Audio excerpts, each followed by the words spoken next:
Hello, good morning. कैसे हो आप सब लोग? उम्मीद है सब लोग अच्छे होंगे। आज हम लोग हिंदी फर्स्ट का क्लास 8 हिंदी फर्स्ट का लेसन थर्ड पढ़ेंगे, क्योंकि दो लेसन हम लोगों ने कंप्लीट कर लिया है। इन लेसन 1 और लेसन 2। तो ये दोनों हम लोगों ने कंप्लीट कर लिया है। तो आज हम लोग लेसन 3 पढ़ेंगे, शब्द विचार। शब्द विचार के बारे में सबसे पहले हम लोग ये समझ लेते हैं कि जब हम लोग वर्ण विचार पढ़े हुए थे सेकेंड लेसन, तो वर्ण विचार में व्याकरण के कितने भाग होते थे? 4 भाग। तो व्याकरण के 4 भागों में हमारा एक शब्द विचार भी आता था, क्योंकि वर्ण विचार के बाद वर्ण विचार एक आया था व्याकरण के भाग में, तो जिससे हमने सेकेंड लेसन में पढ़ लिया था। अभी हम लोग थर्ड लेसन में वही चीज आ रहा है जो व्याकरण का दूसरा भाग होता है, शब्द विचार। तो इसको हम लोग थर्ड लेसन में पढ़ेंगे। तो जो हम लोगों ने व्याकरण के भाग में समझा था कि शब्द विचार का मतलब क्या होता है, तो इसमें हम पूरा डिटेल में पढ़ेंगे कि इसका मतलब क्या होता है, इसके भाग कितने होते हैं, इसके भेद कितने होते हैं, ये हमें क्या समझाना चाहता है। ठीक है, तो इसके बारे में हम सबसे पहले पढ़ेंगे। तो ये हम जानने का प्रयास करेंगे कि शब्द विचार है क्या, अर्थात शब्द के बारे में क्या विचार कर सकते हैं। तो वर्ण वर्ण आपको पता है क्या है कि सबसे छोटी इकाई जिनके टुकड़े नहीं कर सकते। अभी शब्द विचार क्या है? वही वर्णों को मिला के, जिन वर्णों के हम टुकड़े नहीं कर सकते, जो वर्ण सबसे छोटी इकाई होती है, उन्हीं वर्णों को अर्थात दो वर्णों को मिला के हम क्या करते हैं? शब्द का निर्माण करते हैं। बस यही हमारा शब्द है। तो शब्द हम किसे कहते हैं? दो वर्णों को मिलाकर एक, या ऐसे भी बोल सकते हैं कि एक या एक से अधिक वर्णों को मिलाकर हम क्या बोलते हैं? उसे जब शब्द बनाते हैं, हम जोड़ते हैं, तो उन्हें हम शब्द कहते हैं, परंतु वो सार्थक होनी चाहिए। सार्थक होने चाहिए अर्थात जिसका अर्थ कोई प्रतीक हो। अब हम देखेंगे कि शब्दों के भेद कितने होते हैं। तो शब्द के जो भेद होते हैं वो हमारे होते हैं 4। तो सबसे पहले हम देखेंगे अर्थ के आधार पे, हम एक एक करके पढ़ेंगे आराम से, एक शब्द के आधार पर। शब्द अर्थ के आधार पे क्या कह रहे हैं कि अर्थ के आधार पे शब्दों को हम, मतलब तात्पर्य इसका ये है कि इसका अर्थ क्या निकल रहा है। इसलिए 4 भागों में जो बांटा गया है, इसका पहला अर्थ के आधार पे इसलिए बोल रहा है क्योंकि शब्दों के अर्थ क्या होते हैं, इसका ये भी मतलब होना चाहिए ना, किस शब्द का क्या अर्थ होता है। तो अर्थ भी निकलना जरूरी है, इसलिए इनको 2 भागों में बांट दिया गया कि अर्थ के आधार पे एक सार्थक और एक निरर्थक।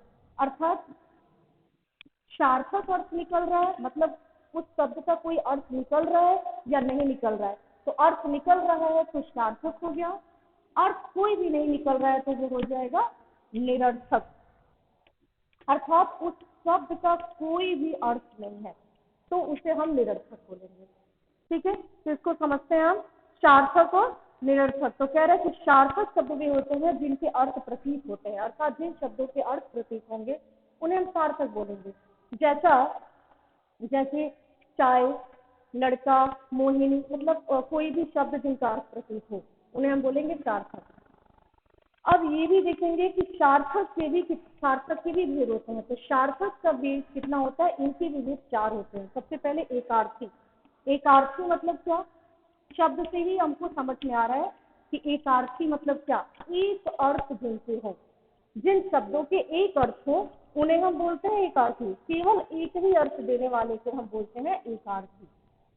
जैसे छत, पहाड़, दीवार, ये सारे क्या है? जिनके एक ही अर्थ होते हैं, उनके कोई और अर्थ नहीं हो सकता, इसलिए हम इन्हें एकार्थी बोलेंगे। दूसरा क्या है? अनेकार्थी। अनेकार्थी से भी समझ में आ रहा है कि अनेक अर्थ, अर्थात एक शब्द के जब एक से अधिक अर्थ होते हैं तो उसे हम अनेकार्थी बोलते हैं। ठीक है, तो एकार्थी, अनेकार्थी ये दोनों हो गए, जो हमें दोनों समझ में आ रहे हैं कि एकार्थी अर्थात एक अर्थ वाले और अनेकार्थी मतलब एक से अधिक अर्थ वालों को हम क्या बोलते हैं? जैसे भेद का प्रकार, रहस्य, अंबर का आकाश, कपड़ा, कपा, ये सारे बहुत सारी चीजें हो सकती है इसमें। जड़ का अचेतन, मूर्ख, ये मूल, ये सारी चीजें, मतलब एक शब्द के अनेक अर्थ हो रहे हैं, इसलिए हम इसे अनेकार्थी में रखेंगे। तीसरा क्या है? पर्यायवाची। पर्यायवाची का भी हम अर्थ समझ रहे हैं कि पर्यायवाची मतलब समान अर्थ वाले, जिन शब्दों के समान अर्थ होते हैं उन्हें हम क्या बोलते हैं? पर्यायवाची। पर्यायवाची। अब चौथा क्या कह रहे हैं, विलोम। विलोम भी आपको पता है, विलोम मतलब किसी भी शब्द का विपरीत अर्थ देने वाला शब्द, अर्थात उसका उल्टा उल्टा। जब विपरीत अर्थ देने वाला होता है कोई भी शब्द का तो उसे हम बोलते हैं विलोम शब्द। ये हमारे अर्थ के आधार पे सार्थक के 4 भेद हो गए। अब हम देखेंगे अर्थ के आधार पे जो निरर्थक है उसका, तो उसका सामान्यतः होगा बस कि जिनका कोई अर्थ नहीं होता, अर्थात जिन शब्दों के कोई अर्थ नहीं होते उन्हें हम बोलते हैं निरर्थक। ये हमारा हो गया शब्दों के भेद में अर्थ के आधार पर। दूसरा हम देखेंगे उत्पत्ति के आधार पर। उत्पत्ति के आधार पर जब देखेंगे तो उत्पत्ति के आधार पर क्या होता है, दूसरा उत्पत्ति, उत्पत्ति के आधार पर। अब इनके बारे में देखेंगे कि इनका कितना भेद होता है। तो उत्पत्ति के आधार पे ही होता है 5 प्रकार के भेद होते हैं। सबसे पहले तत्सम, तद्भव, देशज, विदेशज और संकर। सबसे पहले हम तत्सम पढ़ेंगे। तत्सम, तो तत्सम जो होते हैं वो क्या होते हैं, तत्सम सामान्यतः संस्कृत के शब्द होते हैं। जो संस्कृत के शब्द होते हैं तो इसमें ये कह रहा है कि जो संस्कृत भाषा के शब्द होते हैं वो हिंदी भाषा में बिना परिवर्तन किए, अर्थात अपने मूल रूप में ज्यों का त्यों जब वो आ जाते हैं तो वो होते हैं तत्सम।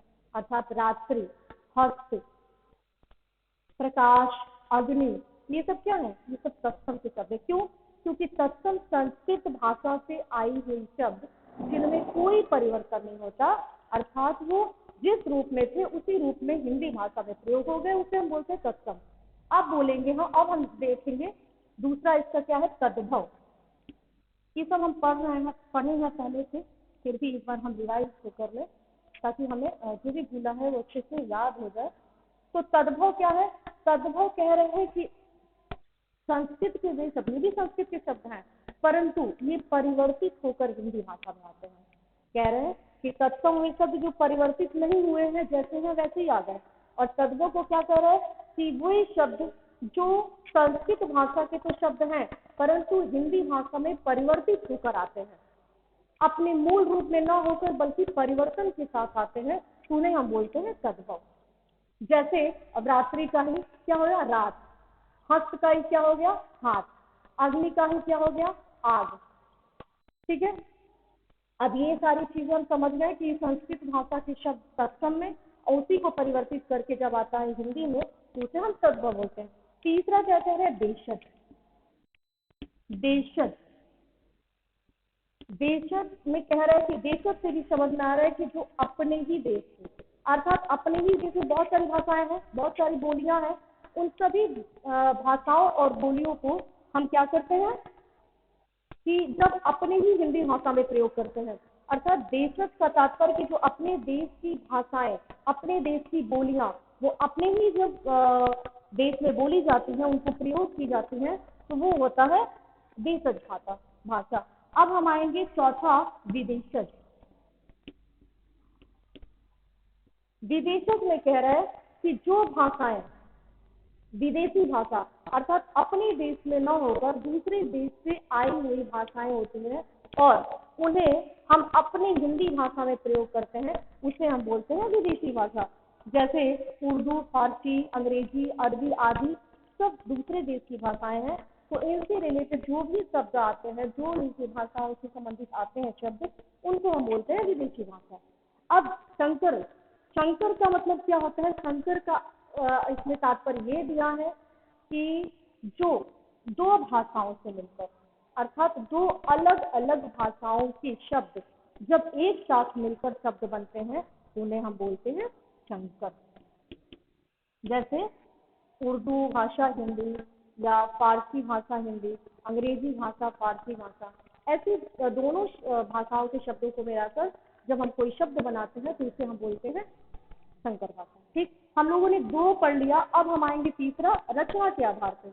रचना के आधार पर क्या पढ़ेंगे कि सभी शब्दों का अपना एक अलग अर्थ होता है। क्या है कि सभी, हमें पता है कि सभी शब्दों का एक अलग होता है। जब किसी भाषा, किसी शब्द को किसी अन्य शब्दों से जोड़कर जब एक नया शब्द बनाते हैं तो उसका अर्थ भी बदल जाता है। कह रहे हैं कि यहाँ पे रचना अर्थात हम इसकी रचना कर रहे हैं, किसी भी चीज की रचना करते हैं और ये बताते हैं कि इसको जोड़ते हैं तो इसका अर्थ में परिवर्तन आता है, तो इसे हम रचना की दृष्टि से बोलेंगे। तो तीसरा हम रचना के आधार पर पढ़ेंगे, इसको भी हम कितने भागों में बांट करेंगे? तीसरा रचना के आधार पर।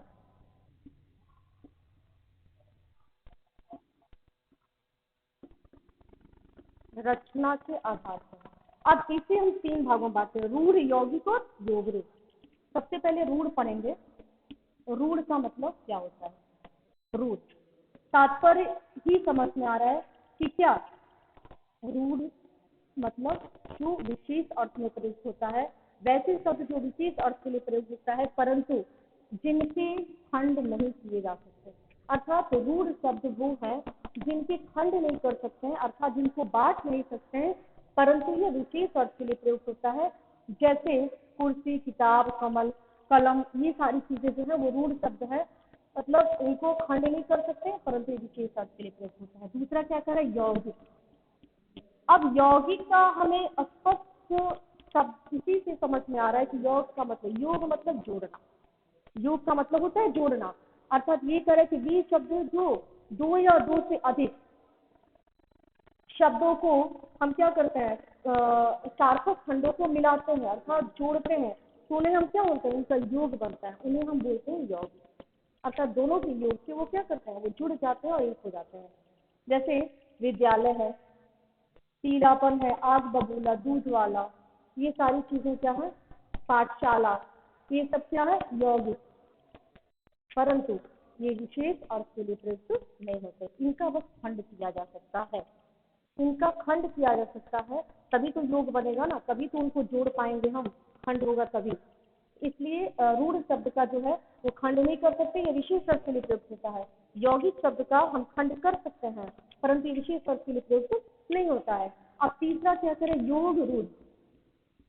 अब ये समझने वाली बात है कि योग रूढ़ क्या, रूढ़ भी है योग भी है, अर्थात क्या कह रहा है? दोनों चीजें कह रहा है, दोनों चीज कह रहा है कि विशेष अर्थ के लिए प्रयुक्त भी होता है परंतु योग भी हो रहा है, अर्थात इसको हम खंड भी कर सकते हैं, तो खंड भी कर सकते हैं और विशेष अर्थ के लिए भी प्रयुक्त होता है, दोनों का अर्थ यही हुआ। तो हम तीसरे को क्या करें कि विशेष अर्थ के लिए प्रयुक्त होता है और इसका खंड भी कर सकते हैं, अर्थात पवन पुत्र, चतुर्भुज, नीलकंठ, ये सारी चीजें क्या हो जाएगी? योग रूढ़ में आ जाएगा। अब क्या कह रहा है कि ये हमारा तीसरा कंप्लीट हो गया। अब तीसरा के बाद हम देखेंगे चौथा है प्रयोग के आधार पर। शब्द के चार रूप होते हैं ना, तो तीन तक हमने पढ़ लिया, चार चौथा देखेंगे प्रयोग के आधार पर।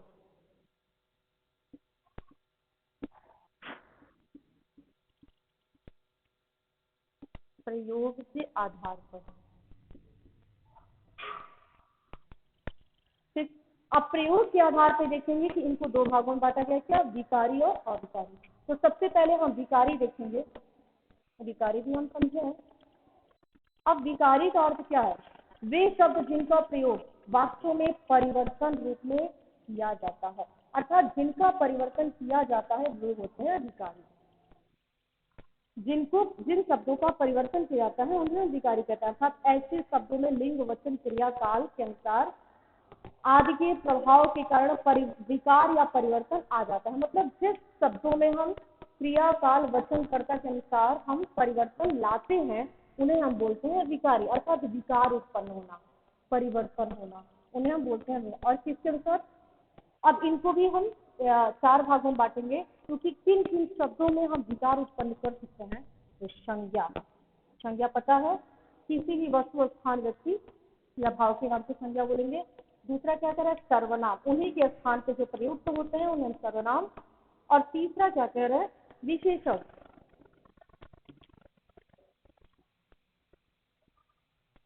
अब चौथा क्या कह रहा है? क्रिया। यहाँ तात्पर्य है कि संज्ञा के शब्दों में, सर्वनाम के शब्दों में, विशेषण के शब्दों में, क्रिया के शब्दों में, मतलब इन शब्दों में हम विकार उत्पन्न कर सकते हैं। अब क्या कह रहा है? अविकारी। अविकारी का मतलब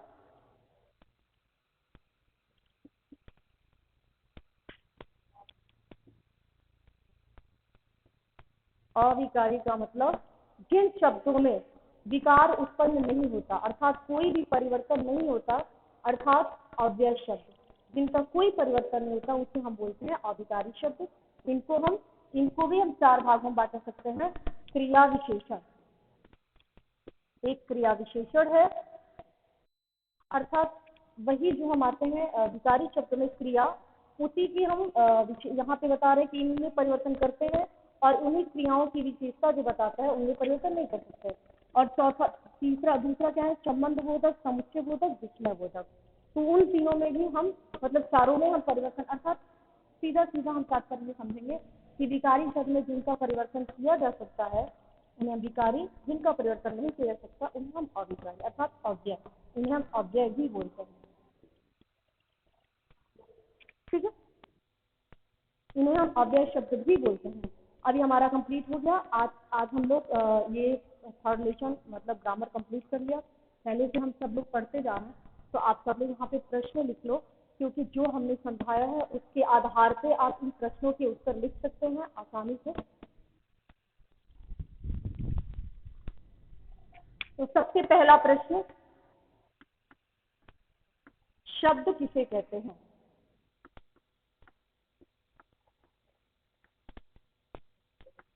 शब्द किसे कहते हैं? शब्दों को कितने भागों में बांटा गया है? शब्दों को, आपको पता है शब्दों को कितने भागों में बांटा गया? चार। शब्दों को कितने भागों में बांटा गया है?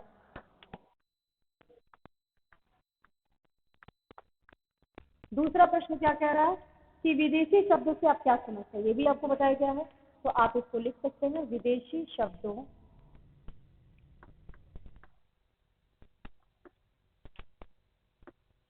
से आप क्या समझते हैं?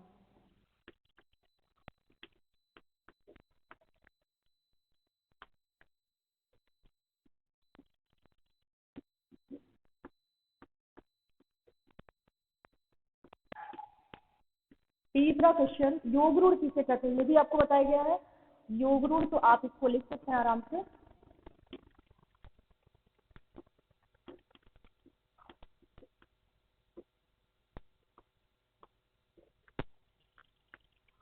नेक्स्ट एंड लास्ट क्वेश्चन, अविकारी शब्द किसे कहते हैं? जिनमें विकार उत्पन्न नहीं होता है, अर्थात जिन्हें हम क्या बोलते हैं? अव्यय शब्द, उन्हें हम अविकारी कहते हैं। तो ये भी आप आराम से लिख सकते हैं। इन सारे प्रश्नों का उत्तर आपको लिखना है, किसे कहते हैं।